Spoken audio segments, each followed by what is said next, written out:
I'm Lauren Kelly. And I'm Chelsea Beers, and you are listening to...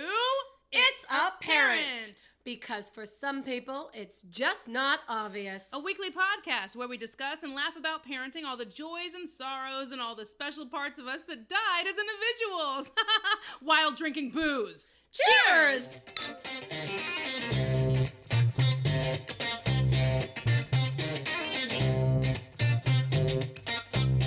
Oh my God. Here we are. Hi. Hi. Drinking out of probably my favorite glasses in the world. Oh, stop it. Chelsea gifted me It's ApPARENT podcast glasses. I did. I found a company that will engrave wine glasses, and so I put our logo on it. Gave it to Lauren for Christmas. It even has, because for some people it's not obvious. Yes. The whole logo. Love it. So now, for the rest of my life, I'm just going to be drinking out of wine glasses. It doesn't matter what it is. Just this wine glass. Right. So we are doing, what are you drinking? You're drinking? I'm drinking the Mike's Hard Lemonade. Yeah. I wanted to switch it up today. Plus, coming off of the holidays, there's a lot of booze. Yes. So, trying to keep it light. Yeah, I have vodka and ginger beer, except the ginger beer is like spiced ginger beer with That's interesting. Yeah, with like cloves and like holiday blend shit. So it's nice. What do you think? I like it. It's a good combination of like warm and comforting. Well, not warm because it's ice cold. Comforting and also refreshing. So I am awesome. Quite a fan. So I know this is a couple weeks late. But I really need to talk about how in love I was with my son on Christmas Day. Go, tell me. It was the cutest thing.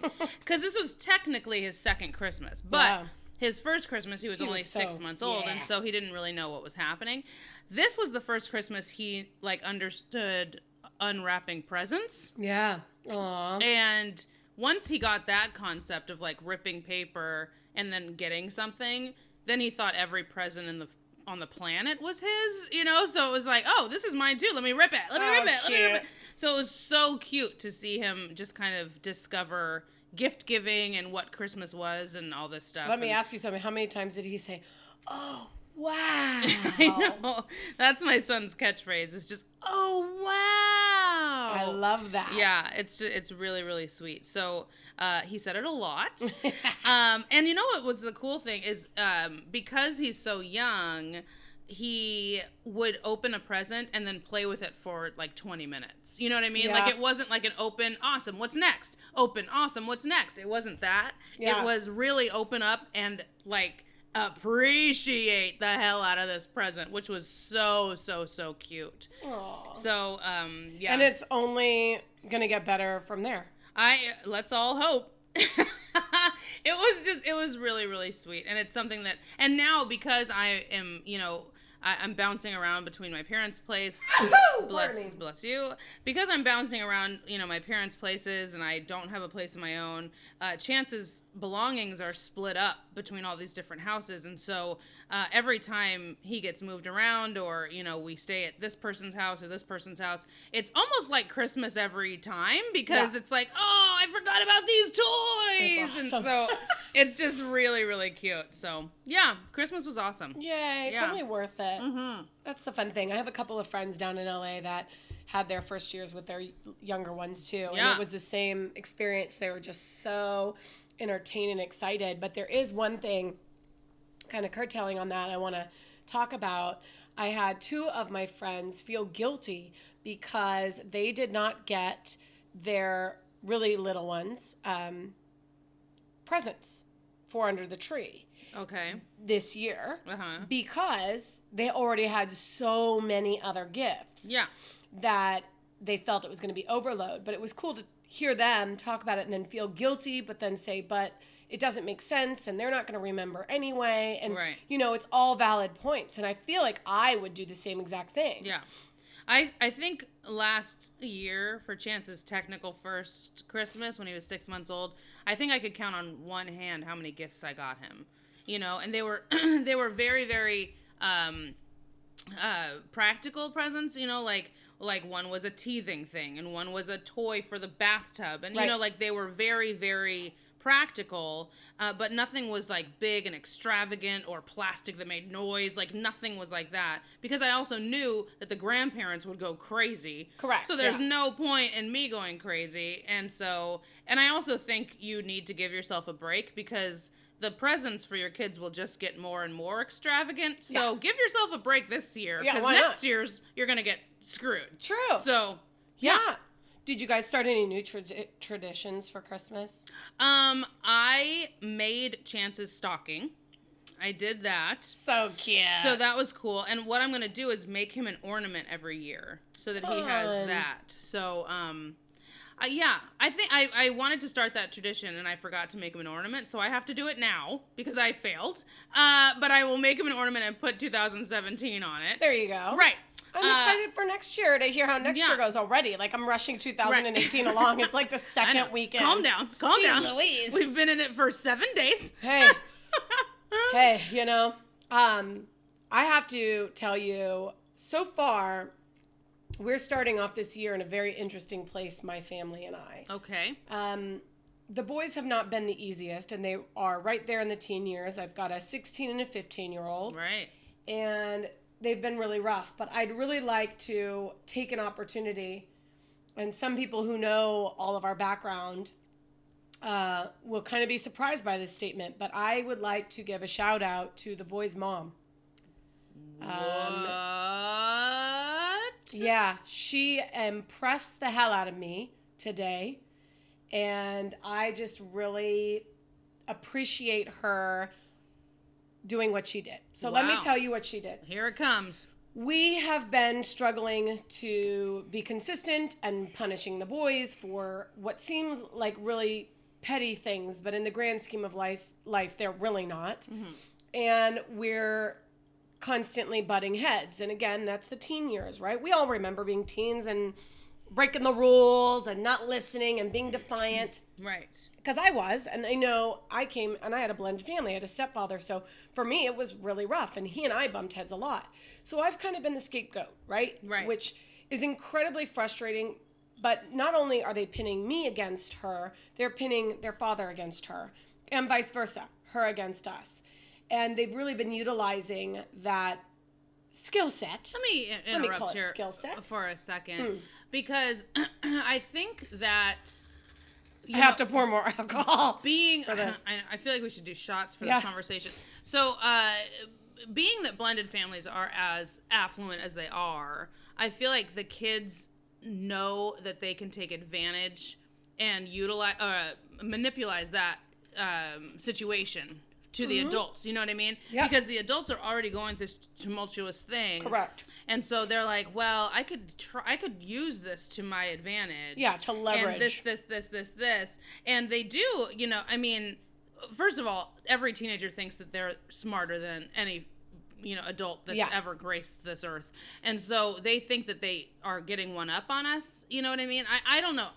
I now come from a blended family. My parents got divorced when I was 18, which was really weird because I was an adult technically. And I thought that I was one of the lucky ones who like didn't have to do the 2 Christmases thing and travel to this house. And so that was a real shock to my system when my parents split up at 18. But so I never went through that awkward teenage I'm an asshole phase with 2 separate houses. Right. And I feel like that's such an awkward age anyway, where you're still trying to figure out what the hell your body's doing, you know? And then on top of that, you're dealing with very different personalities who can't get along, but you're the common denominator. Yep. It's a fucked up thing for kids, I think. It is. It's really screwed up for them, and it's really screwed up for us as the parents and the providers and the disciplinarians. There it is. You know, but I try very hard, too, to just realize that they are their own individual people. They are not like me. And so some of this stuff you can let slide. Incredibly long story short, both of them didn't like the repercussions of their actions, and therefore said they wanted to move back with mom. Okay. And they no longer want to live with us. And well, no one likes punishment, but I mean, going to that extreme is like, that's a lot. It was a lot. And it was not only a lot to say, but it was a lot emotionally for Danelle and I to take on, because we've sacrificed a lot and will continue to do so, because that's what you do as a parent. Right. But it was very hurtful. And, reaching the end of the rope and watching him struggle too, and then finally saying, fine, if that's what you want, call your mom, find out. Right. Which took a lot, I feel like, to get him to say something like that, because that's something that you guys would never say. No. And to be honest with you, the boys don't really have the luxury of making that choice, because it was the state of California that made the decision that we're in.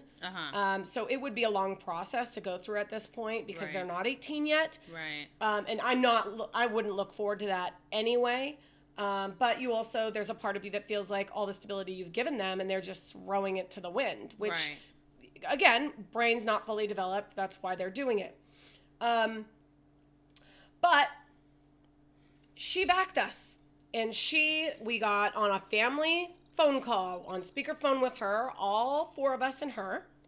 And she admitted that when the kids are with her, they don't have rules and they don't have chores and they don't have repercussions, because she only sees them for a very limited time. 1 week in a month. And she likes to spend that time enjoying their company, which I understand. Right. And I totally get it. But if I'm playing the scapegoat, no, not the scapegoat. If I'm playing devil's advocate here, I apologize.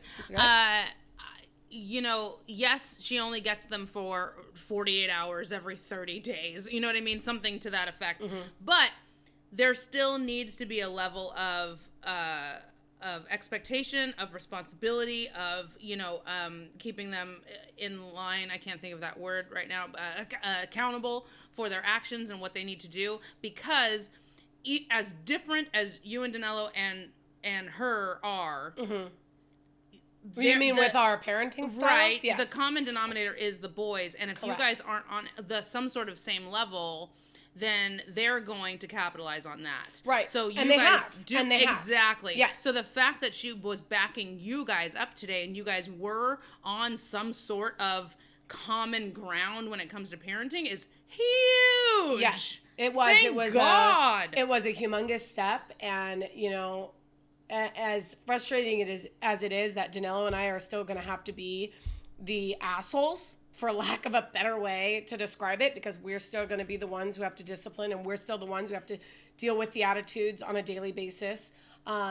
She did not give them an out like they wanted. And that, out of everything else that I feel we would have appreciated her to back us on throughout the years, that for me was huge, because it's such a sensitive time for everyone. So thank you. If you hear this show, I do appreciate you backing us in our decision.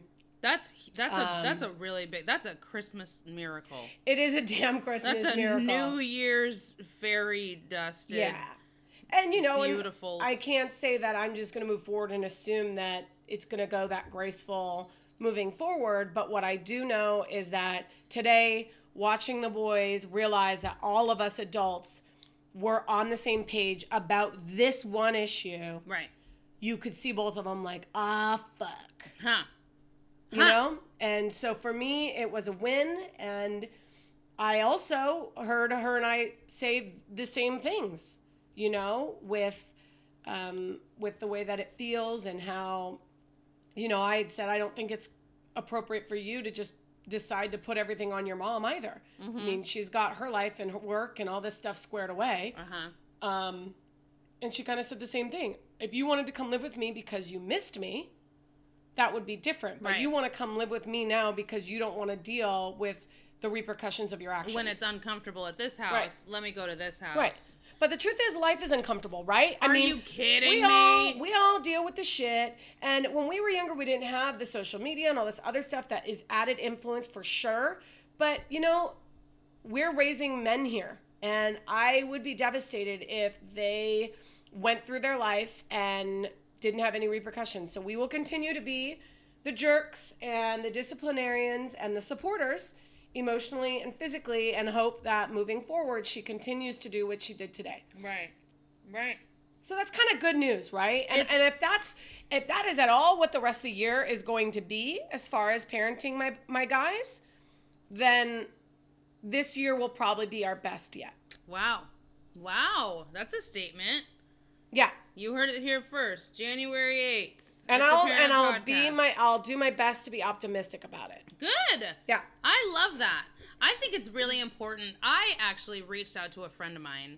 I have to burp, but I'm trying not to. Go ahead, get it out. I can't. It's stuck now. No, because if you don't burp, it's going to come out the other end. Okay. I don't want to smell it. Well, it's stuck now. Oh my God. Did you feel that? That was a hiccup burp. Okay, well, at least it's out. Oh, man, that hurt. So stupid. I reached out to a dear friend of mine. I've talked about him on the show 100 times. Miles Weber is a dear friend of mine. He headlines all over the country, and I reached out to him recently, and, you know, he asked me how I was doing, and I told him, I said, you know what, I'm really tired of being negative. Yeah. Do you know what I'm saying? I do, because we get just our society in general, we tend to gravitate towards this negative mentality. Right, and I didn't like it, and I said, I'm tired of being negative, and I'm tired of complaining. You know, I understand venting. And just stop already.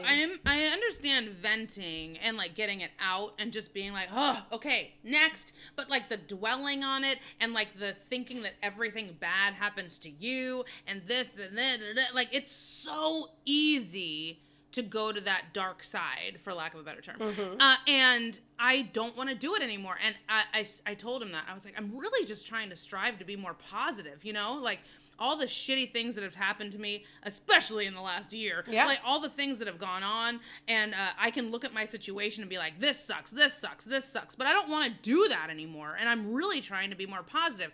He sent me a text back, and all it said was, read the book, The Subtle Art of Not Giving a Fuck. Yeah. And I was like, oh my God, if this book comes up in my life one more time, okay, I get it, universe, I'm supposed to read this book. And so I did. I got the book, and I got it on CDs so that I can listen to it in the car. Yeah. But then I also thought, you know what, there's so many people in my life that I think would benefit from this book, then I can copy it and give it, like, to my friends, you know, as, like, gifts. Mm-hmm. So that was why I didn't just download it from audible.com or something. You know what right. I wanted to have the tangible in my hand, no pages. Yeah.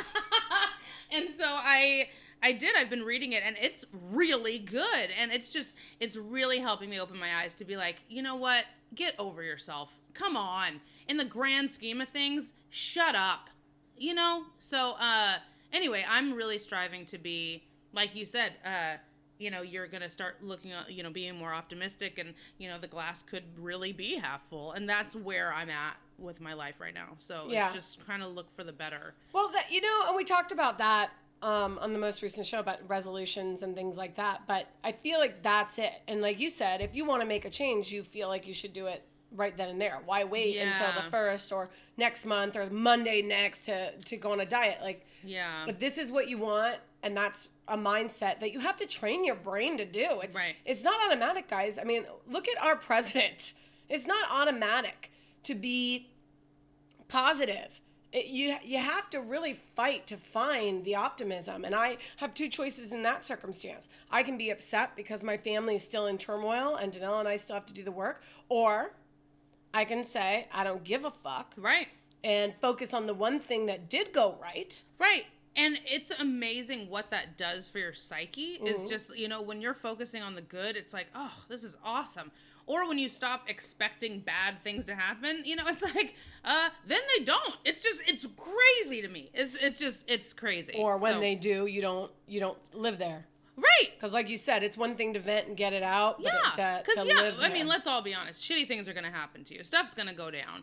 But if you dwell on it, you know, then you're just stuck in it. But if you realize that now that you're in the valley, the next place you will be is in a peak. Right. It's like, then you're golden. Yeah. Awesome. Done.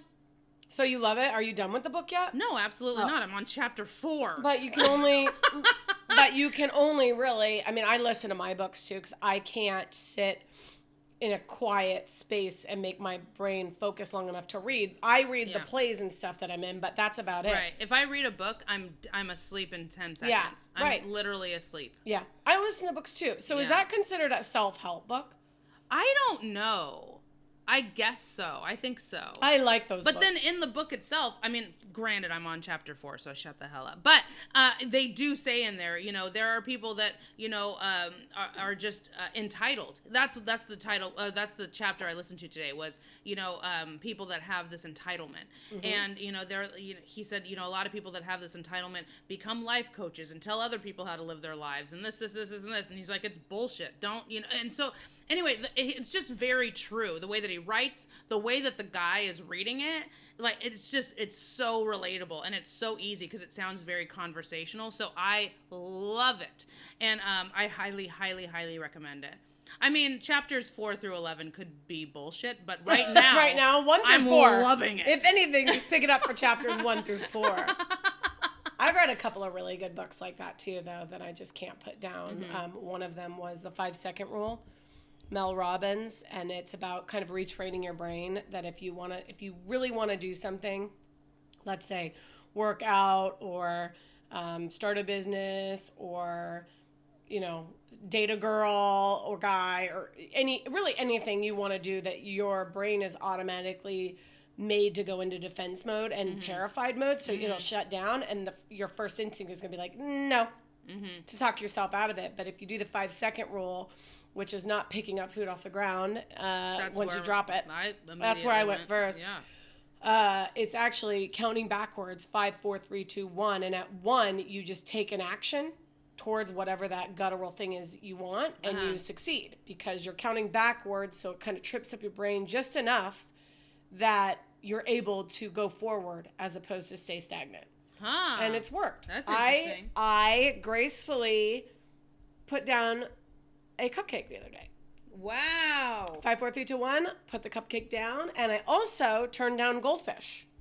Why would you do that? Because goldfish are amazing, and you just can't eat goldfish all the time and be the person you want to be. I highly disagree with that. I can't. No, I can't. Goldfish is one of my guilty pleasures, and I buy them with justification that I'm giving some to Chance. Yeah. Let's all be honest. Yeah. But he gets a percentage. Well, I eat them too when I watch him. So I appreciate you. You're welcome. Goldfish, because they're so delicious. That's true. Goldfish are very, very It's the only seafood I'll eat. Oh, that's beautiful. Mm-hmm. That should be their tagline. Seafood, eat it.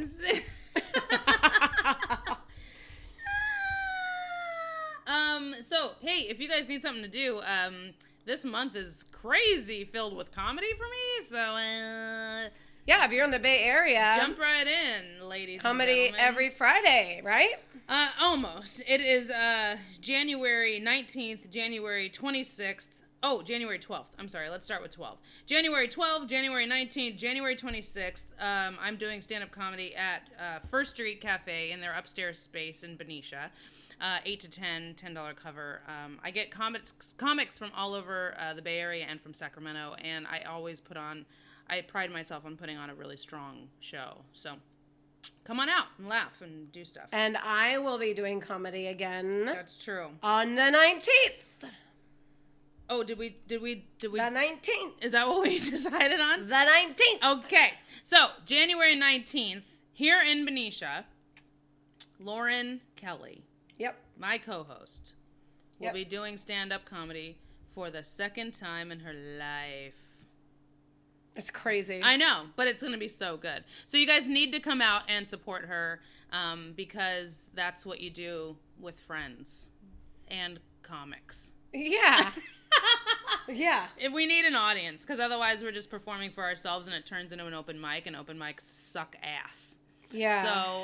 So I've been told. So come on. Right. She's never done an open mic. I'm like the only comedian that hasn't yet done an open mic. But I really should. I should do one before the 19th. So then it will actually be my third show. I'll start dragging. Don't count open mics as a show. Absolutely not. Don't do that. I will drag you to a few open mics before we do that, before we go. So consider that done. So, yeah. There it is, you guys. That's January 19th. hitting the ground running. Just jump in. 2018. Yeah. What? You know what? Do something that scares you. I wouldn't say do something every day that scares you because that's just dumb. But that's a famous quote. That is. But I don't like it. Do something every other day. There that it is. You. Right. Every 36 hours. Do something. Every Wednesday. All right.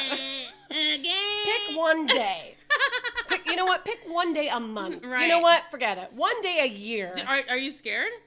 Are you nervous? I'm more excited. Yeah.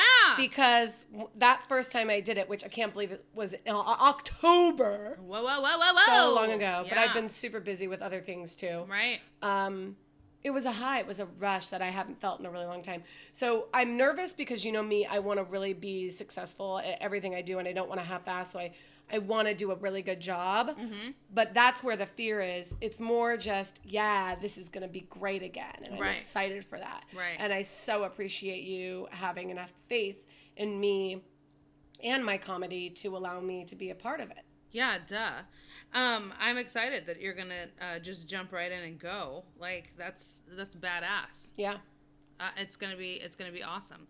And you know what? You only get better every single time you go up, and every single time is not gonna be great. Yeah. But you just have to keep going. So if you have the balls, the stamina, the insanity to just keep going like we all do, you'll be fine. Everything will be great. Yep. Yes. I'm bringing her over to the dark side of comedy. Or the bright side. Oh, damn it. That's right. Damn it. Come on. We were just talking about it. Damn it. Jesus Christ. How quick that lasted. Oh, my God. I already forgot. Well, 2018. It's going to be a rocking year. Yeah, I'm stoked. I'm excited. I'm so ready to just jump into this year and kick ass. I'm so excited. It's been a really long time since I've been this optimistic for like what's to come. You know what I mean? Yeah. So I'm stoked. Oh, can I tell you something else before we go? Well, absolutely. I had a dream the other day. Yeah. That I knew I was gonna die. And is this how we want to end this? Yeah. Okay. Wait, listen, because I can't really stop thinking about it. And we were doing the show, and while I was recording, I said, well, by the time you guys hear this show, I'll already be dead. This is really making me feel weird. What is this? Well, what I think is most weird about it is that it wasn't a nightmare. Like, I didn't wake up feeling anxious or worried, and I've had dreams that have done that to me, kind of screwed up my whole week, and I actually felt refreshed. Is that weird? Yes. And then I saw this post on Facebook someone posted recently that was like, the first 12 emojis on your phone are what every month was going to be. And most of my emojis were like smiley, happy, thumbs up, because these are the emojis I use the most. Right. But the last one was like one brown-haired girl just waving goodbye. And that was December. Is that weird? Yeah. Super morbid. Would you happy? We're doing optimism. But if it's the best year ever, then that is optimistic. This feels so weird right now. I don't know. It's very weird that it doesn't upset me. It upsets me. I bought you a wine glass. Well, is it going to last the whole year? I don't know, because if I'm using it every day. Ew. No, it's not. I didn't bring that up to be an.